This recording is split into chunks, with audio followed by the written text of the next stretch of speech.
It's Wednesday, the 24th of November 2021. Welcome to the Fear and Greed Business Headlines, where we give you the top 5 business stories you need to know in just 5 minutes. I'm Michael Thompson, and good morning, Sean Aylmer. Morning, Michael. All right, 5 stories, 5 minutes. Let's get into it. First story this morning, one for the investors. Technology stocks were sold off hard yesterday, with Afterpay at one point down more than 7%. But the big miners soared. What's that all about? Well, the tech stocks were certainly sold off. Worst day in more than 6 months. Afterpay share price ended 5.4% lower. WiseTech Global was down nearly 6%. Xero was off more than 3%. REA was off 2.7%. And this on a day when every other company in the top 30, with the exception of gold miner Newcrest, rose. In fact, the overall bourse was up nearly 1%. Why? Well, US President Joe Biden reappointed the Federal Reserve Chair Jerome Powell. He's someone that people think will lift interest rates.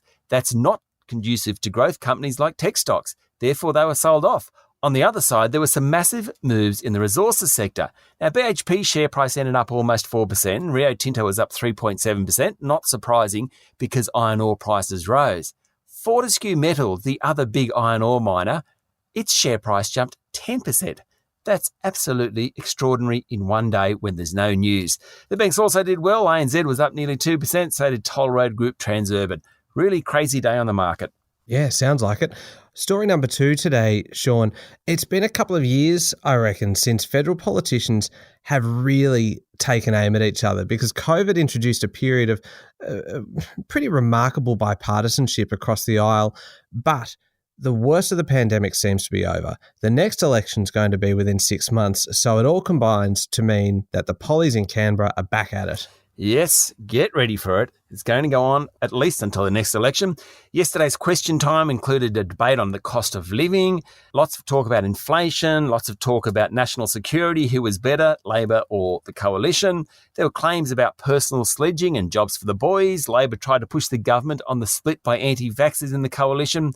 And critically, there were reports that moderate Liberals are worried about the Prime Minister's new religious freedom bill, which he wants to introduce into Parliament within days. Some Libs fear it could weaken laws meant to guarantee equality, and have raised whether the legislation would allow gay teachers to get sacked and gay students to be expelled from religious schools. Yeah, and Sean, there's a new Speaker of the House as well, and if yesterday's anything to go by, he is going to have his job cut out for him. Story number 3 today, the Prudential Regulator released the latest statistics on the superannuation sector yesterday, and it's now worth $3.4 trillion. Yeah, it's massive, isn't it? It's still only about a third the size of the housing market, though. It's 17.5% higher than a year ago, and that pretty much reflects the jump in the share market. What's really interesting is that super funds have been ploughing money into equities and away from safer investments such as cash and bonds.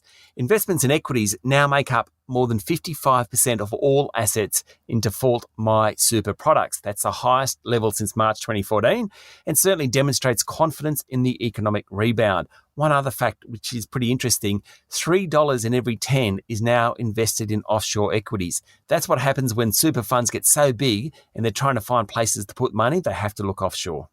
Okay, 4th story today, Sean. There was a deal by one of the share market's smaller players yesterday, but it's certainly triggered plenty of interest. Yes, Life360 is an ASX-listed company based in San Francisco. Now, as many parents would know, me being one, it allows you to track people on your phone. So if you're wondering why the kids are late, you can find out where they are. It also includes driving safety, such as crash detection, roadside assistance, and emergency assistance. Now, it has 34 million users, and yesterday it said it will buy Silicon Valley company called Tile. Tile sells small hardware devices that can be attached to items such as wallets and keys. So now you can find people, you can find items.